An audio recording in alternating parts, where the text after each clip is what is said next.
Amrit noni pain oil, ನೋವಿಗೆ ವಿರಾಮ, ದೇಹಕ್ಕೆ ಆರಾಮ. ನನಗೆ ಯಾಕಪ್ಪ ಸಿಟ್ಟು ಬರೆಸ್ತೀಯ? ನಾಚಿಕೆ ಆಗ್ಬೇಕು ಅವ್ರಿಗೆ.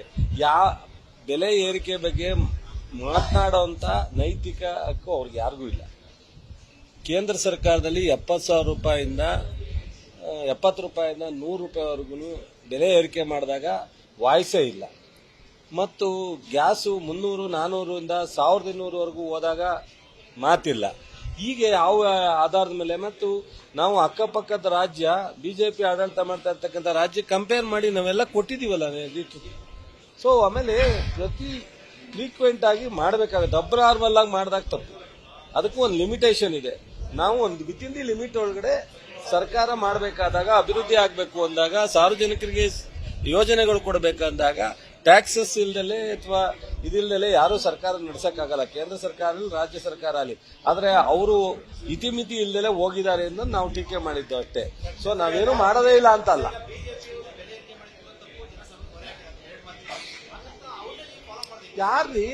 ಯಾರು ಅವ್ರು ಫಾಲೋ ಮಾಡ್ತೀವಿ ಅಂತ ಹೇಳೋರು? ನಾವು ಈಗ ಆಯ್ತು ಮಹಾರಾಷ್ಟ್ರ ಈಗ ನೀವು ಪಟ್ಟಿ ತಗೊಂಡು ನೋಡಿ.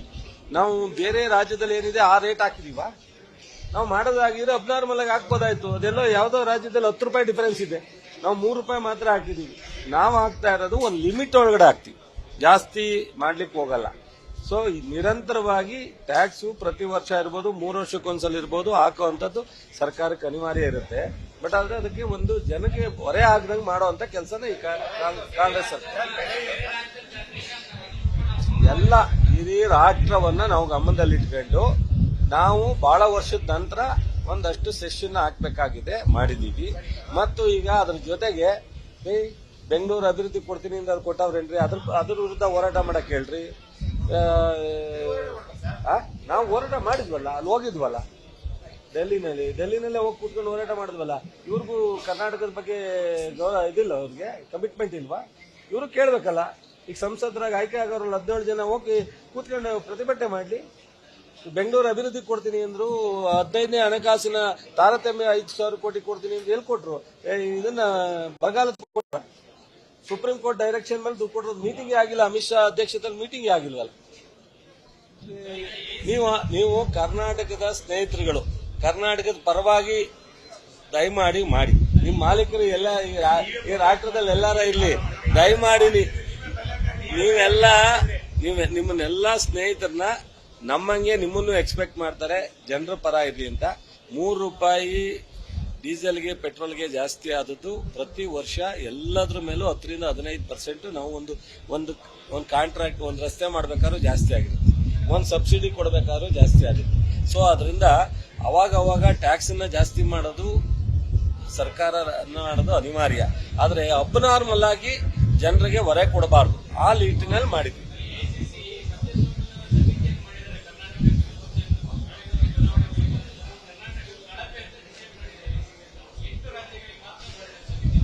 ನೋಡ್ರಿ, ನಮ್ಮ ಪಕ್ಷ ಹೈಕಮಾಂಡು ನಮಗೆ ಎಚ್ಚರಿಕೆ ಕೊಡ್ತಕ್ಕಂಥದ್ದು ಮತ್ತು ಸಮಿತಿ ಮಾಡಿ ಎಲ್ಲೆಲ್ಲಿ ನಮ್ ತಪ್ಪಾಗಿದೆ, ಎಲ್ಲಿ ನಾವು ಕರೆಕ್ಟ್ ಮಾಡ್ಕೋಬೇಕು ಅನ್ನೋದ್ರ ಬಗ್ಗೆ ಸಲಹೆ ಕೊಟ್ಟು ನಾವು ಅದನ್ನ ತಗೋತೀವಿ.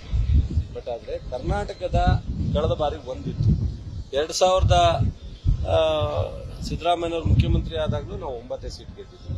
ಸ್ವಲ್ಪ ಹಲವಾರು ಕಾರಣಕ್ಕೆ ನಾವು ಸ್ವಲ್ಪ ಕಳೆದ 10-15 ವರ್ಷ ಹಿಂದೆ ಇದ್ದಂತ ಪರಿಸ್ಥಿತಿಗೆ ನಾವು ರೀಚ್ ಆಗಿಲ್ಲ. ನಾವು ಈ ಸಲ ಎಕ್ಸ್ಪೆಕ್ಟ್ ಮಾಡಿದ್ದು 15 ಮೇಲೆ ನಾವು ರೀಚ್ ಆಗ್ತೀವಿ ಅಂತ. ಸೊ ಒಂದು 2-3-4 ಸೀಟ್ ನಾವು ರಿಪೀಟ್ ಆಗಿದ್ವಿ, ಇಲ್ಲ ಅಂತ ಹೇಳಲ್ಲ. ಸೊ ವ್ಯತ್ಯಾಸ ಆಗಿದೆ. ಹಂಗಂತ ಅಂದ್ರೆ ವೋಟಿಂಗ್ ಪರ್ಸೆಂಟೇಜ್ ಲೆಕ್ಕ ಹಾಕಿದಾಗ ಜಾಸ್ತಿ ಇದೀವಿ. ಸೊ ಸೀಟು ನಂಬರ್ನ ಬಂದಾಗ ಸ್ವಲ್ಪ ಕಡಿಮೆ ಆಗಿದೆ.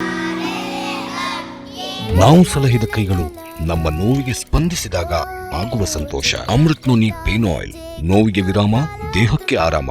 ಬಟ್ ಕಂಪ್ಯಾರಿಸನ್ ಮಾಡಕ್ ಹೋದಾಗ ನಾವೇನು ಕಳಪೆ ಆಗಿಲ್ಲ. ಈಗ ಅವರು 20 ಅಲಯನ್ಸ್ ಸೇರಿ 27 ಗೆದ್ದಿದ್ದವು. ಇಂಡಿಪೆಂಡೆಂಟ್ ಅವ್ರ ಜೊತೆಲೇ ಇದ್ರು. ಸೊ JDS ಅಲಯನ್ಸ್ ಆಗಿದ್ರು. ಹಾಗಾಗಿ 27 ಅವರು 27ರಿಂದ 17ಕ್ಕೆ ಬಂದವರು ಅವ್ರದ್ದು ಕಳಪೆ ಅಲ್ವಾ? ಬಿಜೆಪಿಯವರು ಕೇಂದ್ರದಲ್ಲಿ ಸರ್ಕಾರ ಇಟ್ಕೊಂಡು ನಾವು ಮೋದಿ ವೇವು ಅಥವಾ NDA ಆಳಮೂಳು ಏನೇನೋ ಹೇಳ್ತಿದ್ದರು. 27ರಿಂದ 17ಕ್ಕೆ ಅಂದ್ರೆ 10 ಸೀಟ್ ಕಡಿಮೆ ಆಯ್ತಲ್ಲ ಅವ್ರಿಗೆ. ಮತ್ತೆ ಹೇಳಿ. ಅನುಕ್ಷಣದ ಸುದ್ದಿಗಳಿಗಾಗಿ ವಿಸ್ತಾರ ನ್ಯೂಸ್ ಯೂಟ್ಯೂಬ್ ಚಾನೆಲ್ ಸಬ್ಸ್ಕ್ರೈಬ್ ಮಾಡಿ. ಹೊಸ ಸುದ್ದಿಗಳ ನೋಟಿಫಿಕೇಶನ್ಗಾಗಿ ಬೆಲ್ ಐಕಾನ್ ಕ್ಲಿಕ್ ಮಾಡಿ. ಲೇಟೆಸ್ಟ್ ಅಪ್ಡೇಟ್ಸ್ಗಾಗಿ www.vistaranews.com ವೆಬ್ಸೈಟ್ಗೆ ವಿಸಿಟ್ ಮಾಡಿ. ಅಂಗೈಯಲ್ಲೇ ಜಗತ್ತಿನ ಸುದ್ದಿ ತಿಳಿಯಲು ವಿಸ್ತಾರ ನ್ಯೂಸ್ ಕನ್ನಡ ಆಪ್ ಡೌನ್ಲೋಡ್ ಮಾಡಿ.